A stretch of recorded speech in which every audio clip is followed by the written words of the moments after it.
Mga kababayan, nagkakaroon po ng panic attack. Panic attack po ang presidential barker. Ang tagapagtahol ng Malacanang, no? Si Claire Castro. Sinisisi na niya ang mga survey firms, sinisisi niya ang media, sinisisi niya ang vloggers, sinisisi niya at binibira na niya pati ang mga ordinaryong mamamayan na nagpo-post daw ng mga fake news, no? Eh siya naman ang fake news, George. George Rabal, MJ Sakalam, siya po ang fake news.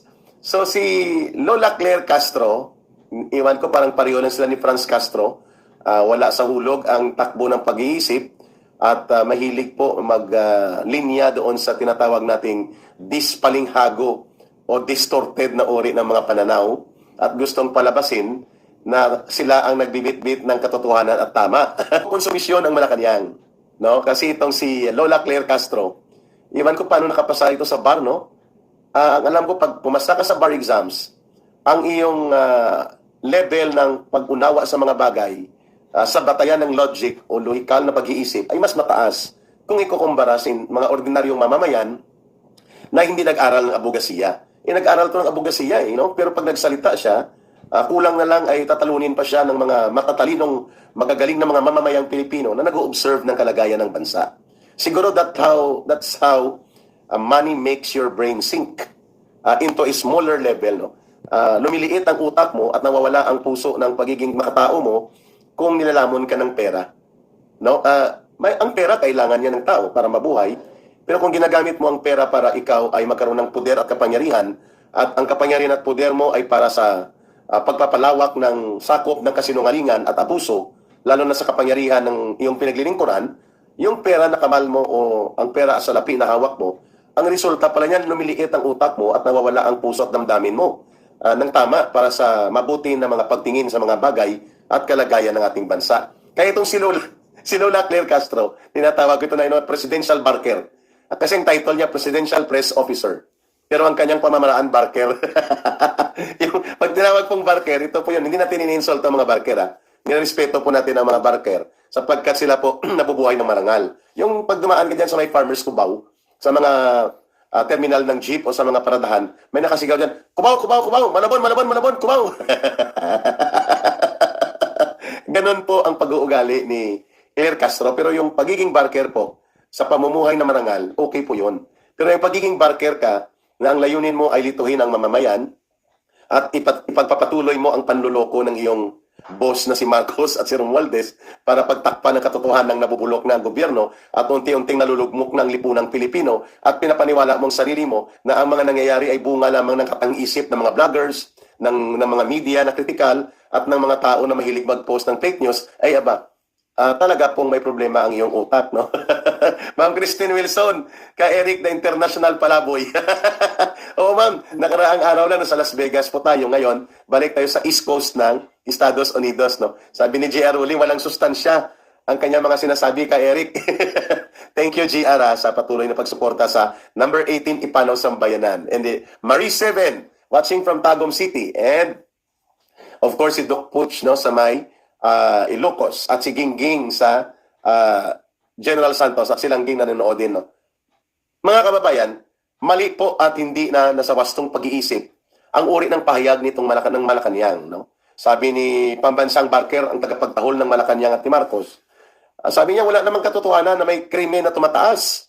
Kasi pag lumalabas daw siya ng bahay niya, wala siya nakikitang nagsaksakan ang mga tao. Wala siya nakikitang may nag-snatch sa palengke. Wala daw siya nakikita ng mga ganong pangyayari. At ito daw ay mga kathang isip o kaya mga gawang-gawang kwento ng mga gustong siraan ang administrasyong Marcos, no? Parang tama ka, Kimi Lee, no? Inarin tulad ni Kimi Lee, ang ating manonood dito sa Facebook, ang pambansang tagapagtahol ni Marcos na parang si Sisa sa nobela na The Classic Novel of Jose Rizal na No Limit ang Hirin, no? Si Sisa po yung dalawang anak niya, pinadukot po ng nila Padre Damaso, no? Si Padre Damaso, yan ang karimbawa ngayon nila Martin Tambaluslos at nila ng mga kasakali puris nila Marcos. So yung mga Padre Damaso, at namatay itong dalawang bata, si Basilio at si Crispin. So nagkaroon po ng depression si Sisa dahil wala pa pong katawagan noon sa panahon ng nobela ni Jose Rizal ng No Limit ang Hirin na depression, nabaliw po si Sisa. At sinasabi niya, Crispin, Basilio, nasaan kayo? Crispin, Basilio, nasaan kayo? Ito yung sinasabi ni Claire Castro. Ano kayo? Walang saksakan, walang snatching, walang kidnapping, walang durugista. Gawa-gawa nyo lang yan. Ano ba kayo? Tama ka, Kimili. Yun nga ang ginagawa ni Claire Castro, ang tagapagtahol ni Marcos. Ano ba kayo? Nasaan ang saksakan? Nasaan ang snatching? Nasaan ang droga? Nasaan ang mga korupsyon? Wala. Si Aling Claire Sisa. Sabi niya, pag lumalabas ako ng bahay, wala namang wala namang saksakan, wala namang mga snatching. Oo nga, ito kahapon. Ano yung nangyaring masaker sa Antipolo, no, sa bake shop, na 4 yatang patay, na ang suspect ng mga tao ay nalulong sa droga at iba nang nakikita niya sa mga taong katrabaho niya o kanyang mga tauhan sa bakery. Ano yung namatay na si Anson K, na pinagtakpan pa ng PNP na Pogo operators daw ang nakakalaban sa Pogo daw. Ang nagpakidnap, nagbayad na ng 160 million pesos. Ano yung Claire Castro? Gawa-gawa pa rin ng vlogger? Gawa-gawa pa rin yun ng mga ordinaryong mamamayang Pilipino na mahilig lamang gumawa ng fake news sa Facebook? Gawa-gawa yung kwento na Pero maganda na nandyan si Claire Castro sapagkat the more po na inilulubog niya ang gobyernong Marcos sa pagkagalit at malawakang diskontento ng mamamayan. Sabi niya, wala namang mahirap. Parang si Larry Gadondi, no? Yung mahilig magtawag na, bobo yan. Si Juan, bobo yan. Si Maria, bobo yan. Hindi siya palang bobo. Tinanggalan ng lisensya ng Supreme Court, di na siya abogado. Gawa-gawa na daw yung kwento ng kahirapan. Kasi maraming tao sa loob ng mall, paano naging mahirap ang Pilipinas?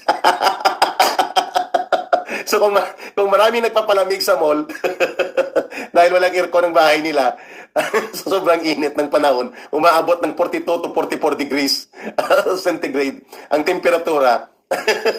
Tama ako ng tao. Wala nang mahirap ang Pilipinas. So dapat magsama-sama itong si Matalinong Gadon na mahilig magtawag sa mamamayan ng bobo. At itong si Claire Sisa Castro. May bago na siyang pangalan, ha? Si Claire Sisa Castro, ang pambansang tagapagtahol ni Marcos at ng Malacanang, no? Sisa, nasaan ang saksakan? Nasaan ang durugista? Nasaan ang kidnapping? Nasaan ang snatching? Nasaan ang korupsyon? Wala daw siya nakikita, mga kababayan. Parang si Larry Gadon. Wala nang mahirap sa Pilipinas dahil ang tao ay umaapaw sa mall. Hindi niya alam. Walang frigider, walang freezer, walang refrigerator, at walang aircon ng mga mahihirap. Kaya doon nagtatago para makapag-ambag na lang ng lamig sa mga mall. Ang sukatan ng poverty level ni Gadon, the more that she creates the anger and the discontentment of the Filipino people. Claire Castro is the reflection of how low the standard of government workers sa Malacanang at sa mga primary staff ni Marcos, kung paano po kabarat at kalugmok ang mga nakukuha niyang tao para gawin niyang mga tagapagsalita, mga operator niya sa politika, at pati po sa kanilang mga gawaing pampublicity. Mantakin mo, undersecretary level yan, ha? Nagsusweldo yata yan ng mga 200,000 mahigit ang undersecretary level. Hindi pa kasama po ang perks and privileges, no? Sayang po ang pundo ng taong bayan.